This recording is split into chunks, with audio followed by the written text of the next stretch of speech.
Daniel Marmolejo. Ya que está hablando de esto, Daniel, grábeme, don David, grábeme por favor, don David. El diario La Jornada señala que la Unidad de Inteligencia Financiera de la Secretaría de Hacienda y Crédito Público pidió al gobierno de Andorra, en el contexto de los tratados de cooperación internacional, información en torno a las operaciones de lavado de dinero que presuntamente realizaron 23 empresarios e inversionistas mexicanos por un monto superior a 48 mil millones de pesos. Pidió a su homóloga de Andorra el acceso al expediente y también ofreció en reciprocidad coadyuvar con la entrega de información recabada en México.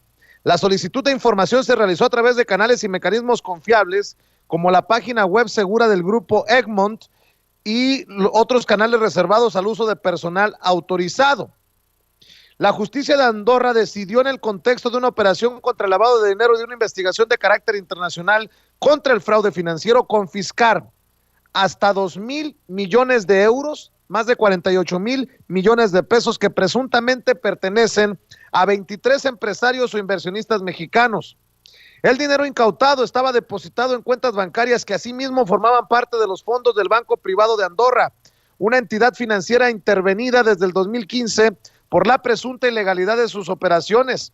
En el centro de las investigaciones hay un hombre clave, Juan Ramón Collado, abogado del expresidente Enrique Peña Nieto, y quien fue detenido en julio de 2019 por numerosos delitos, entre ellos delincuencia organizada y apropiación de recursos ilícitos. Pácatelas.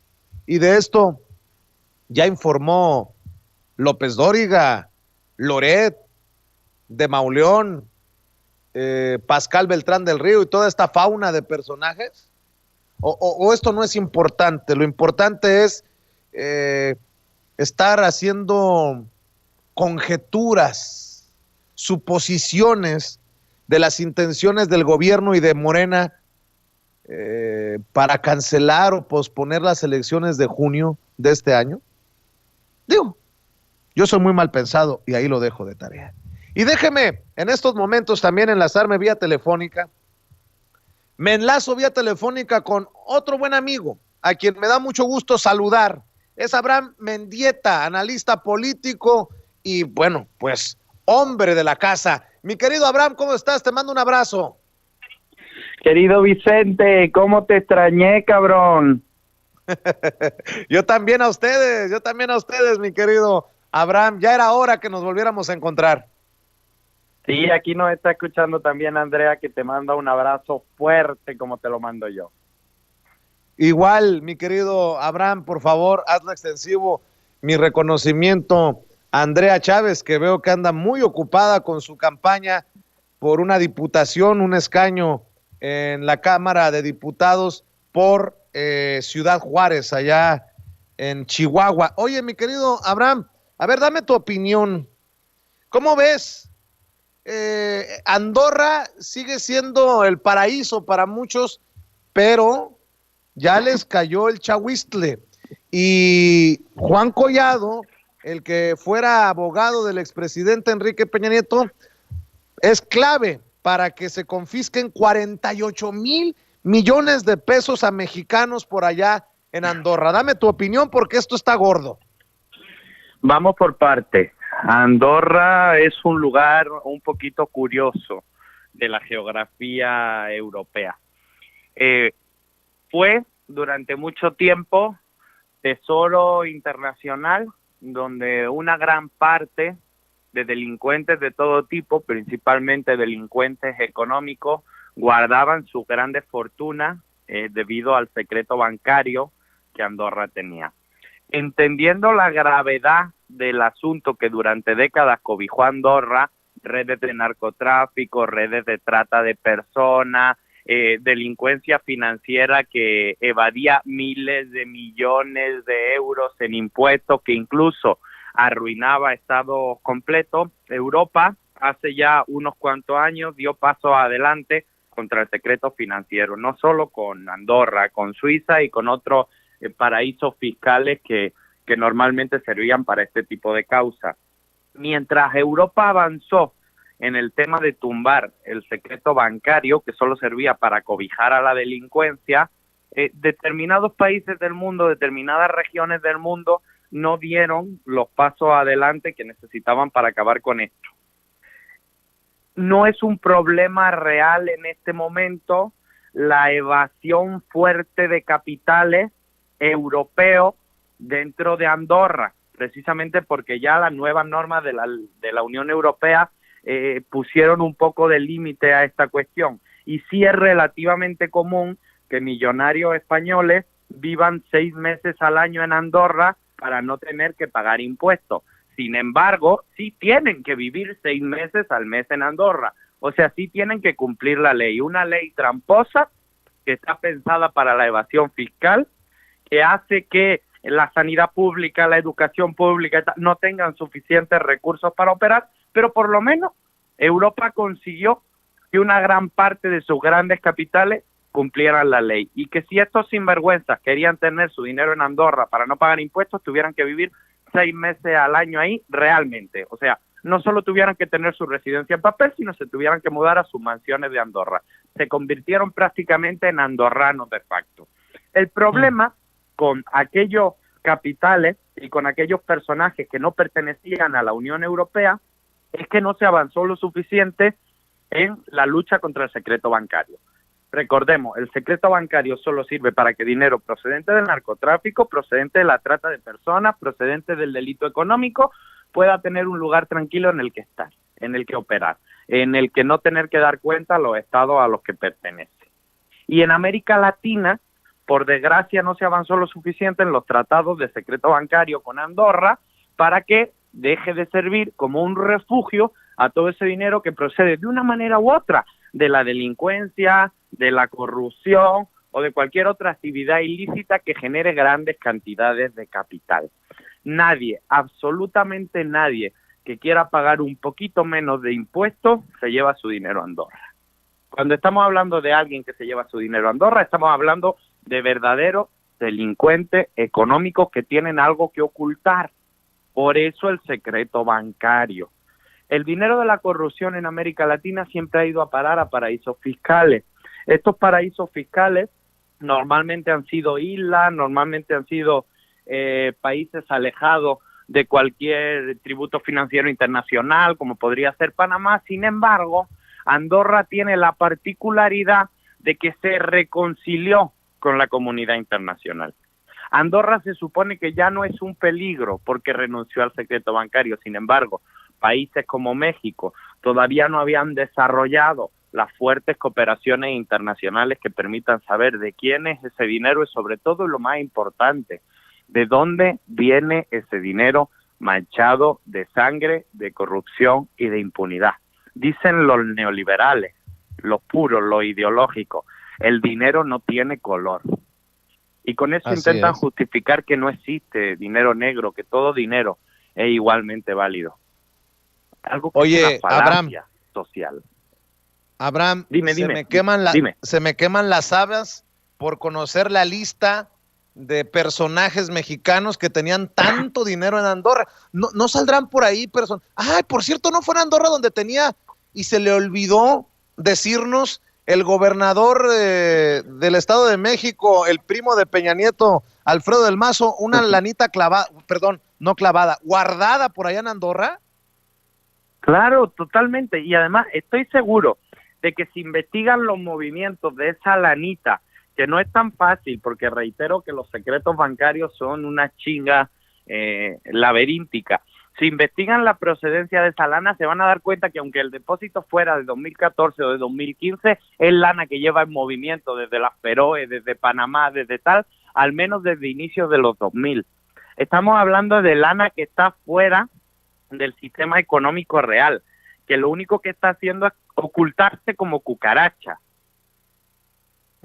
Ocultarse como cucaracha. Y estamos hablando, si te fijas, no de nuevos corruptos que de 3 años a esta parte se hicieron millonarios con no sé qué. Estamos hablando de familias que sistemáticamente y durante décadas saquearon al Estado. Estamos hablando de operaciones de todo tipo que llevan 20 años encima de la mesa, no son nuevas.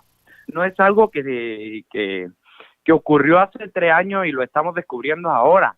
Estamos hablando de fortunas familiares que su única función es esconderse en el sistema financiero Y esas 20, 30 grandes familias de delincuentes económicos que existen en todos los países tienen su fortuna efectivamente en Suiza, en Andorra, en Panamá o en cualquier isla perdida de este mundo.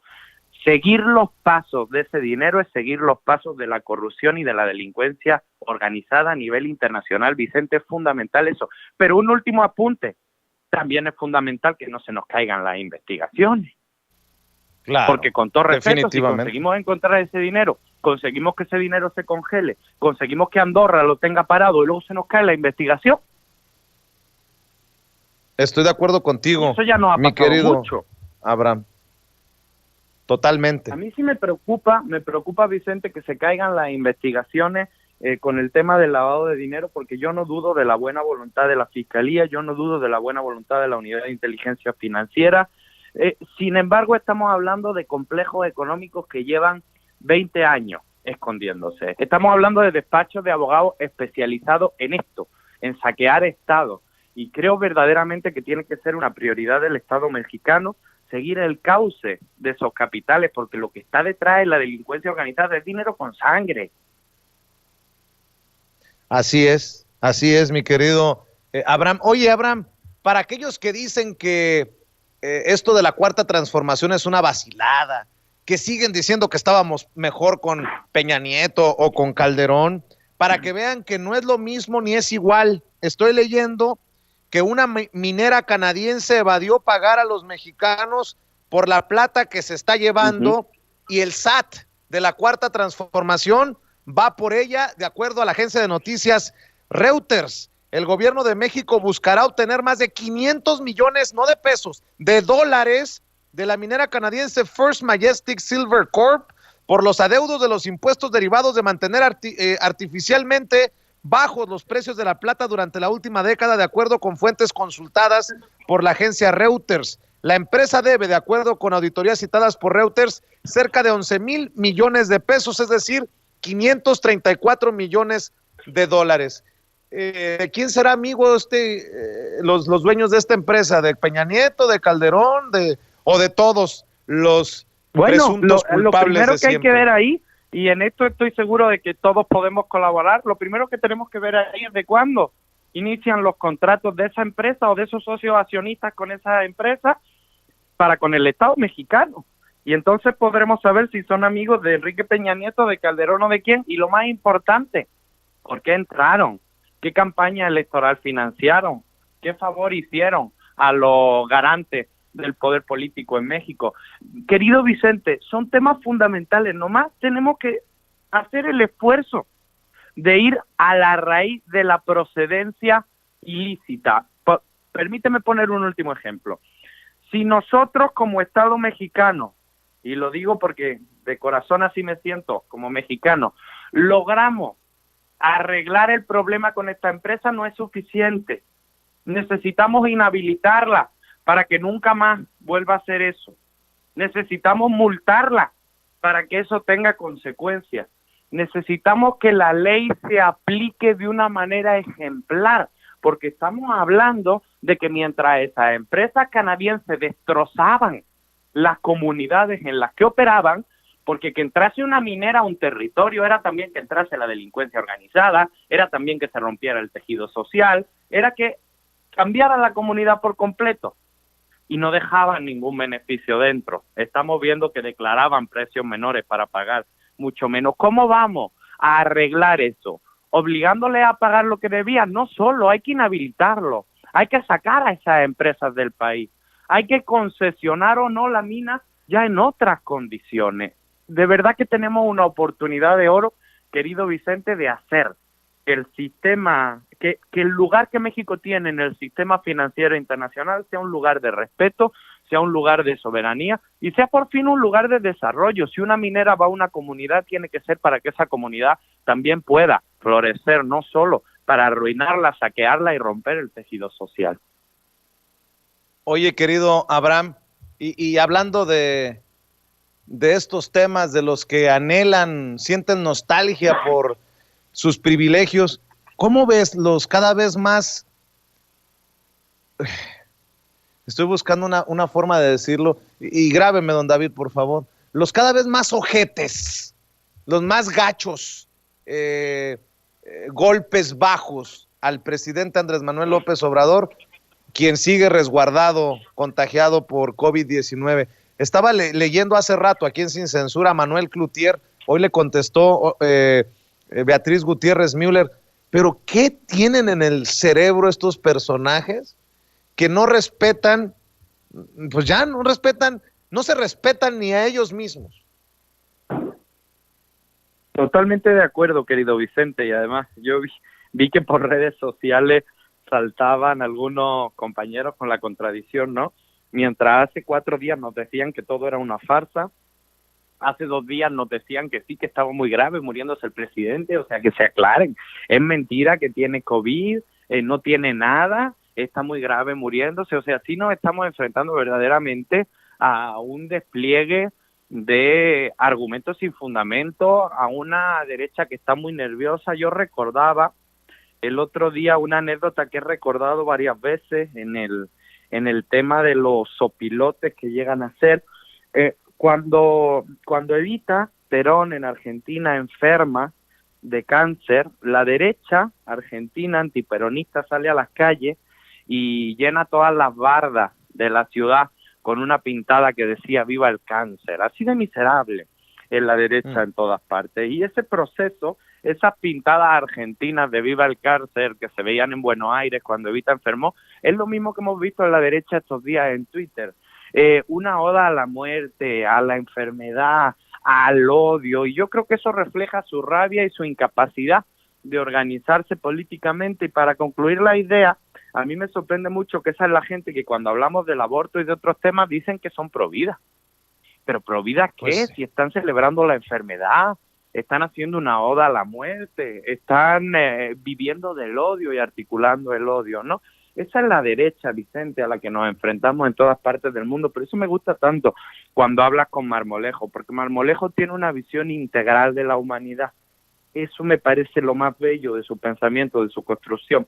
Y pensando en la humanidad, tenemos que recalcar que la derecha es eso en todas partes, es odio, es muerte, es división, es celebrar la enfermedad de una persona, es intentar que lo que no ganan con la urna lo puedan ganar con un virus. Oye, y Ricardo Anaya, el que anda en campaña y que va a visitar 1000 municipios, yo he preguntado y ya lo han preguntado otros colegas también, ¿y quién está financiando a Ricardo Anaya? Digo, para saber, para quitarnos las máscaras de una vez. Qué tristeza, ¿no? Que el PAN le apueste a eso, porque no, ¿a quién más le apuesta? No tienen con qué. Yo ni siquiera creo que el PAN le esté apostando a eso. Yo creo que se van a matar. Tú imagínate, el PAN que tiene ahora mismo un dueño financiero, que es Claudio X González, con la ayuda de su mascota Gustavo de Hoyos, cuyo objetivo principal es ser candidato a la presidencia en 2024. Y ahora de repente te sale Ricardo Anaya que dice que odia a Andrés Manuel, que todos sus métodos son del pasado y que por consiguiente va a intentar hacer lo mismo que hizo Andrés Manuel. Y que lo que hizo Andrés Manuel en 20 años lo va a hacer él en 3.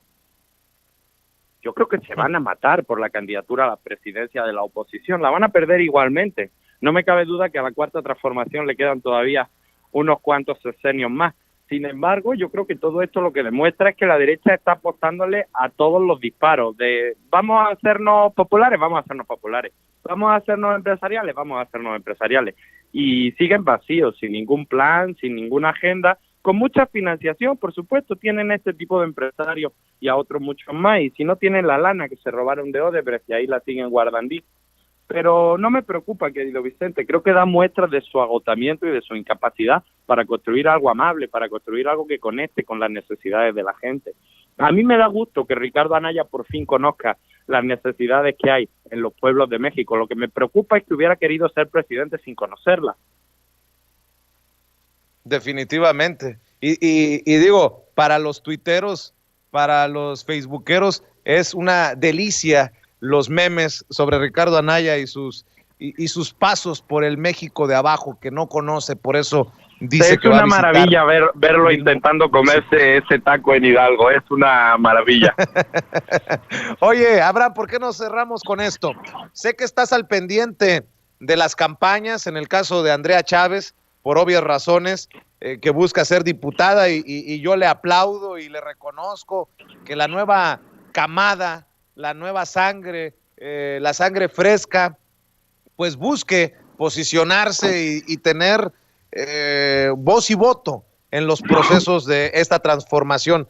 Pero ya el colmo de los colmos, Pascal Beltrán del Río, Amparo Casar, Loretito, Carlos Loret de Mola, todos diciendo que como no le van a favorecer por estos temas de la pandemia las encuestas a Morena, desde Morena o desde el gobierno buscarán que se pospongan o se cancelen las elecciones. Dios, ¿qué onda con las especulaciones? Ya se volvieron locos, literal, se volvieron locos.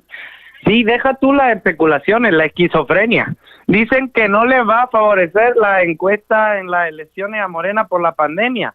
Y Andrés Manuel no deja de subir su popularidad por el buen manejo que México está teniendo de la pandemia. Hasta ellos mismos tienen que verse obligados a veces a publicar los índices de popularidad de Andrés Manuel. Y los publican así como malheridos, como insinuando que la gente es tonta, ¿no? O sea, están esquizofrénicos, dicen que las encuestas no le favorecen a Andrés Manuel, las encuestas sí, luego dicen que por eso no va a haber elecciones. Nosotros seguimos aquí a pie de tierra, pues tú lo has dicho, yo me encuentro en este momento en Ciudad Juárez con Andrea Chávez, que ella aspira a ser diputada federal por el Distrito 3, que es donde están las cruces rosas de las víctimas de feminicidio, es uno de los distritos más pobres del país, en medio del desierto. Mientras nosotros estamos intentando restaurar la confianza que tiene la gente tras 30 años de abandono en las instituciones, ellos se están dedicando únicamente a ensuciar la conversación pública. Reitero, nos enfrentamos contra una derecha que no entiende bien su propio país, que no entiende bien cómo hacer política sin fajos de dinero encima de la mesa, y ya no les alcanza, verdaderamente no les alcanza ni con todo el dinero del mundo, porque hay mucha gente que aunque esté en la peor de las situaciones, nunca más les va a confiar su voto a cambio de una despensa, nunca más les va a confiar su voto a cambio de un apoyo, y es más, ojalá esa gente acepte el apoyo, acepte la despensa, pero no vote nunca más por ello. Pues con los mejores deseos de que les vaya bien por allá en Ciudad Juárez, con la buena vibra para Andrea Chávez, mi querido Abraham. Yo te pido por favor que sigamos invitando a la gente a tus redes sociales y que se sumen a esta revolución pacífica del pensamiento desde todas las trincheras, pero sobre todo desde abajo, desde desde esos lugares que ustedes están visitando, porque ese es el México de a pie, mi querido Abraham. Sí, yo les voy como siempre, a compartir mis redes sociales, pero también les voy a pedir un favor. Mis redes sociales es Abraham Mendieta en la página de Facebook, Abraham Mendieta con una sola M en Twitter y Abraham Mendieta Rod con 2 M's en Instagram. Ahí síganme si están guapos o guapas, yo no discrimino. Y les voy a pedir un favor. Estamos haciendo un esfuerzo muy importante por visibilizar todo ese abandono que se está viviendo en ciudades que no están en el centro de la conversación pública, como Ciudad Juárez. Les pido por favor y de corazón que compartan el contenido de Andrea Chávez sobre Ciudad Juárez. Estamos intentando construir la memoria histórica de todas aquellas mujeres que quedaron en el camino de la violencia feminicida, de todas aquellas familias que viven en el desierto, no tienen ni luz, ni agua, ni servicios básicos. Estamos intentando arreglar la confianza que miles de familias ya no tienen en el Estado mexicano tras 30 años de abandono. Por favor, de corazón, les pido ese apoyo para los contenidos y para el trabajo. Pues a veces así uno será. Que está hablando solo. Cuando habla de temas locales se siente uno completamente solo, como que la atención nacional y de lo público no recae sobre lo que uno intenta construir. Les pido, les ruego esa atención. Pues dalo por hecho, mi querido Abraham Mendieta, y como siempre, cabrón, ya te extrañaba, te mando un abrazo y espero que esta pandemia nos permita saludarnos y tomarnos una chela pronto. Híjole, ya me urge que estemos otra vez en el Zócalo, poniendo ahí nervioso a todo el mundo, ahí todo el mundo desde lejos mirando, y estos cabrones, ¿qué estarán haciendo aquí, verdad? Sí, Ya me nos urge, hace querido falta. Vicente, me urge verte, me urge abrazarte.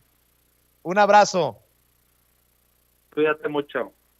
Es Abraham Mendieta, analista político, hablando con nosotros sin censura. Y antes de ir con